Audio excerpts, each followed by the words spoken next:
Et salut à tous, c'est Ultima. Je viens vous présenter un petit build sur War Orok. Un build qui ressemble comme deux gouttes d'eau à celui que j'avais fait sur Kassai. Si vous voulez, je vous mettrai le lien dans la description pour la vidéo sur Kassai. Donc, on joue pas tant que ça autour du passif de War Orok. Ça nous sera utile pour du dégâts en plus. Mais on la joue de cette façon pour la simple et bonne raison qu'il y a des choses... alors on est sur une alpha en termes d'équilibrage, voilà, c'est sûr qu'il y a à redire. Actuellement, l'Anocarina est très très fort. La compétence posture de l'air est très très forte. Et la voix éclair en Yop est très très forte également. L'idée c'est quoi, comme avec Kassai, c'est de setup le tour 1, champion du jour, grâce au PA apporté par le Plutrosaurus. Et à partir du T2, one shot l'équipe en face. Si on one-shot pas l'équipe en face avec une auto-attaque, rebond et éclair, ça devient compliqué parce que regardez, on a un pool de HP qui est très petit, on a très peu de résistance, donc on se fait, sur les chapitres 50, on se fait ouvrir en deux. Comment on y arrive? Donc c'est simple, hein. Premier tour, champion du jour. Deuxième tour, des sorts de placement, des charges, pour avoir des bonus, ça aussi c'est un sort de placement mais pour nous, et ensuite une auto-attaque sur une personne qu'on a éventée.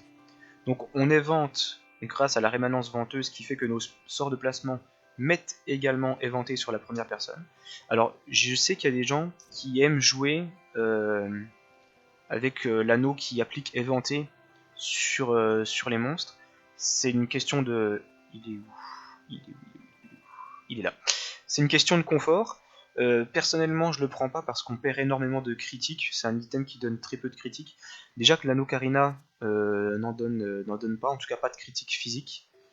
Donc je préfère la garder, rester haut en critique. 70% pour l'instant, c'est pas incroyable, mais c'est à cause de la présence de l'Ocarina. La Noobstinée qu'on ne présente plus, il y en a dans tous les builds physiques, et le Vulcano, c'est juste pour amener des dégâts. Donc voilà. On setup de l'éventé, on setup du rebond avec les trois spells là. Et les charges, elles sont juste là pour faire proc les deux passifs. Et c'est en ça, je pense que Bouvolar Orok peut être une bonne alternative à Kassai. Kassai a son reset d'auto pour pouvoir finir les mobs qui seraient encore en vie après une auto-attaque. Mais Bouvolar peut mettre une première auto plus puissante grâce aux charges dont elle dispose qui lui donnent des boosts. On a également ce passif là. Donc en gros, le T2 idéal c'est un spell de placement, une charge. Ou alors deux spells de placement, deux charges, grâce au repositionnement qui fait baisser le coût d'une charge. Et de toute façon, au pire, si Plutrosaurus est encore en vie, vous pouvez faire deux spells à 2 plus une charge à 3. Voilà. Donc ça c'est l'idéal. Il y a l'éclair que j'ai pas fini de maxer, c'est des dégâts supplémentaires parce qu'il faut savoir que la première personne que vous allez taper va pas prendre les dégâts du rebond. Donc c'est souvent la personne qui reste en vie à la fin, donc des dégâts supplémentaires dessus peuvent être un bonus. Et ça encore une fois c'est quelque chose que Kassai n'a pas. Donc peut-être un avantage aussi par rapport à Kassai. Donc voilà, on va avoir une petite phase de gameplay pour voir qui de Bouvolar Orok ou de Kassai est la meilleure. Ça je vous laisserai juger. C'est parti. Ok, c'est parti. Donc T1 l'armure évidemment. Donc là on a un seul spell de placement, qui en plus tant qu'il est seul, n'est pas un spell de placement. Donc c'est pas ouf. Si vous n'avez pas d'autres, c'est-à-dire repousse la cible de une case, puisqu'il se considère lui-même comme un sort R, sauf qu'une fois que vous le jouez, vous n'avez plus de sort R dans la main, donc ça bouge de 0 case. Donc là soit ils offrent un setup parfait direct, soit il va falloir que je le fasse en plusieurs tours. Ouais, pour l'instant ça va. Il va où lui? Ah, il a déjà tapé, ok. Donc ça va juste me servir à mettre éventé. Voilà, il a pas bougé, vous avez vu. Une charge pour gagner des dégâts. Ok, on y va. Et on tape. Voilà. Et le fin de tour a disparu, donc là ils sont tous morts. Donc lui il n'est pas dans le rebond, mais il va prendre des éclairs. Voilà. Voilà, donc en un tour, on a whip toute la team. On va voir ce que ça donne sur un autre combat. Donc on va voir ce que ça donne sur le chef work.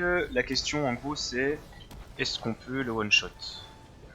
Il a 1200 HP. Il faut pas que je le tape en premier, il faut que ça soit les rebonds et les éclairs qui fassent le travail.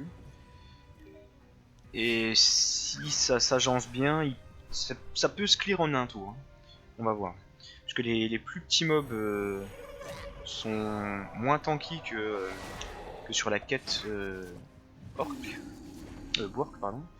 Alors au niveau... Oh, ils sont vraiment mal positionnés. Et j'ai qu'un seul spell de placement, ça fait pas plaisir. Bon, on va essayer de faire un truc comme ça. Ok.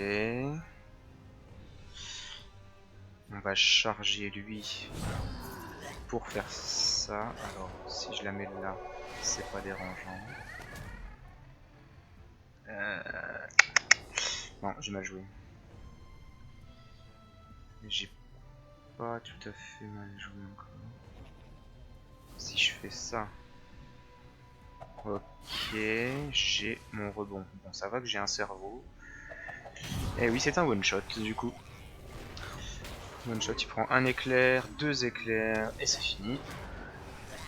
Ou c'est le rebond, c'était un rebond le deuxième. Un éclair, un rebond, et c'est fini. Et voilà. One shot de la salle, on va passer à un autre boss. Donc voyons ce que ça donne sur le boss Schaffer. Faut que je tue en premier, bon ça limite on s'en moque. Donc bien sûr l'armure T1. Faire attention aux tombes, même si les tombes peuvent faire un rebond. Hein. Les hôtels et les tombes peuvent pas initier un rebond, mais peuvent servir comme maillon dans un rebond. Donc c'est vraiment pratique ici ça. Alors comment il se positionne, l'idée, la question c'est toujours est-ce que je peux le one shot avec ses 1300 points de vie. Au niveau positionnement, là le lien est fait. Là il faut juste que lui je l'amène ici. Mais j'ai pas de positionnement. Alors. On va tenter de faire des trucs.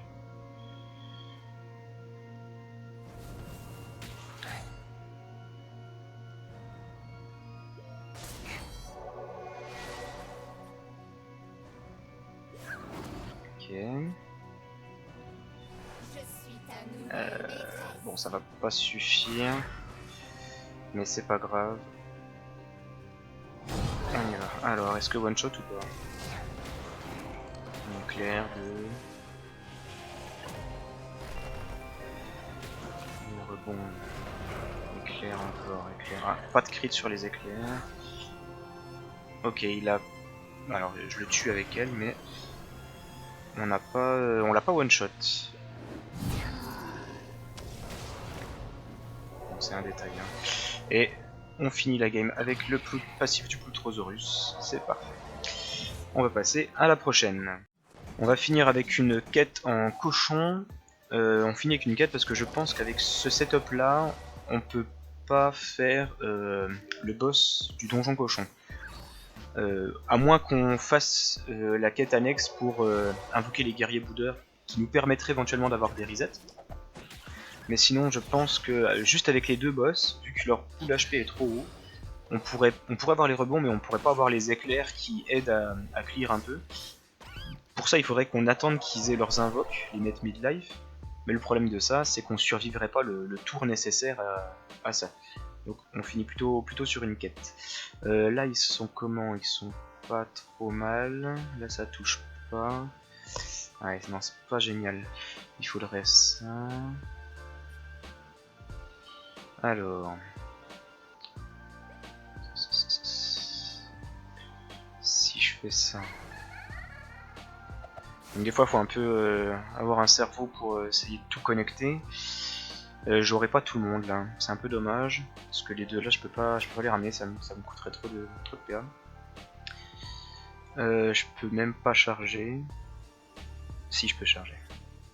Hop. Je peux charger pour avoir le bonus.